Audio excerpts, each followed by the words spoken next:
Today we'll discuss about the semiconductor diode, semiconductor laser, in fact, which is a part of an applied optics semester 4. It's a skill enhancement paper. Now, what we know about the semiconductor laser, it's a specially fabricated PN junction device. Okay, PN junction device that emits coherent light when it is forward biased. The first semiconductor laser was made in 1962 by R.N. Hall, okay, and his co-worker of General Electric R&D laboratory, USA. In fact, it is made from this semiconductor laser. It's made from gallium arsenide, okay, which operated at low temperature and emitted light in the near infrared region. Okay, so it's a near infrared region. Semiconductor lasers working at room temperature and in continuous wave mode are produced by 1970. So now PN junction diode, basically that is PN junction laser, what we can say, are made to emit light almost anywhere in the spectrum from UV to infrared region, ultraviolet to infrared region. Diode lasers are remarkably small in size, of the order of 0.1 mm long. Now this is an advantage. They have a very high efficiency of the order of nearly, say, about 50%, which is again an advantage. Modulating the biasing current easily, modulating the biasing current easily will modulates the diode laser output.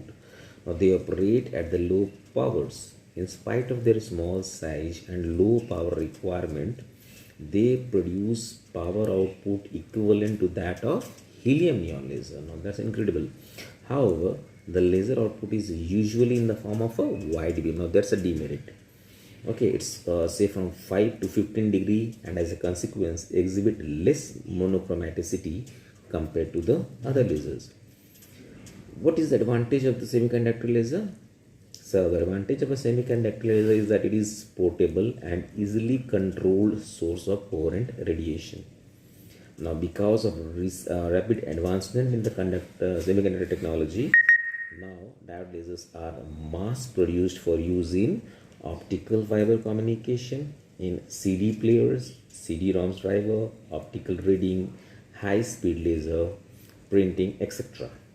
Now, before moving on to discuss the topic semiconductor laser, we should have certain idea about the semiconductor, basically, so that we can understand how the lasing action is taking place in semiconductor laser.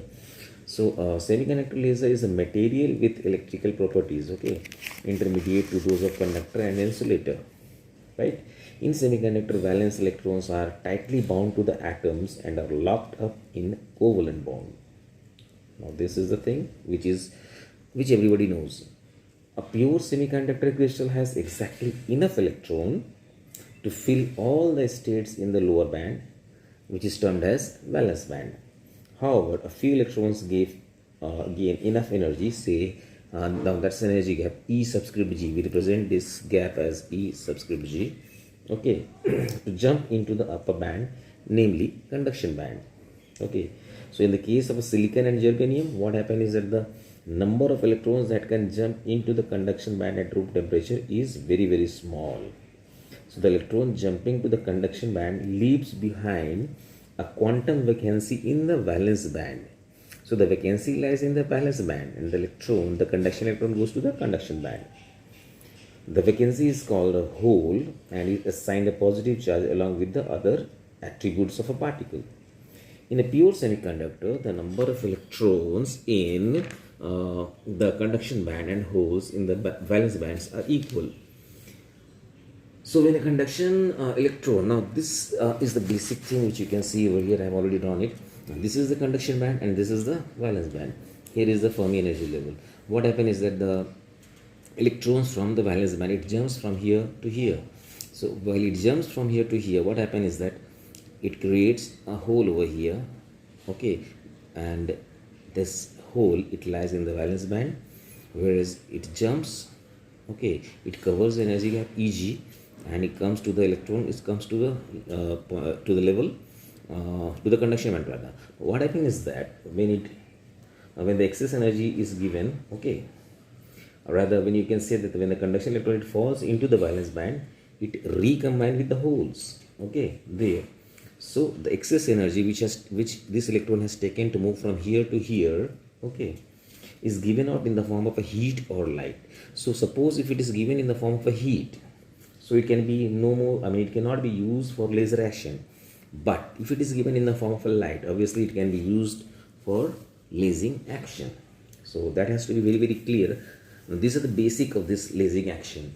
Now if a pure semiconductor material is illuminated by photons of energy, say if this is energy gap Eg, and if it is again illuminated by an energy say h nu, okay, a photon can be absorbed by an electron in the valence band, okay, and this valence band, I mean the electron from the valence band will jump into the conduction band.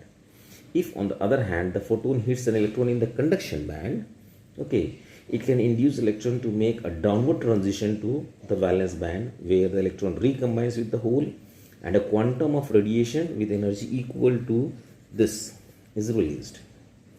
At ordinary temperature, the number of electrons at the bottom, okay, of the conduction band, at the bottom of the see what I am telling is that at the ordinary temperature, the number of electrons at the bottom of the conduction band, I mean here, okay, is very very small compared to the number of electrons at the top of the valence band here. Therefore, the process of light absorption, this is the thing, the process of light absorption dominates over the process of stimulated emission. Okay, in order to make stimulated emission dominate over absorption of light in a semiconductor, the concentration of electrons at the bottom of the conduction, no, at the bottom of the conduction band should be made higher. So this is basically the same idea of population inversion as in the conventional laser, which we have already discussed. So therefore, the process, there has to be some process by which this particular concentration can be increased. That can be done by adding impurity. That we already have an idea about how to add impurity. What we do is that the characteristic of the pure semiconductor can be drastically changed by introducing a small amount of impurities, say like pentavalent or trivalent atom, okay, which has been termed as a dopants, which can easily substitute themselves in the place of some of the host atom in the semiconductor crystal. So it could be pentavalent or it could be a trivalent. Pentavalent means what, that you can have an excess of electron, okay, and trivalent means you can have an excess of hole. So this is something related to the population inversion. So we'll start population inversion in the next lecture. Okay, thank you student. Until then, thank you very much.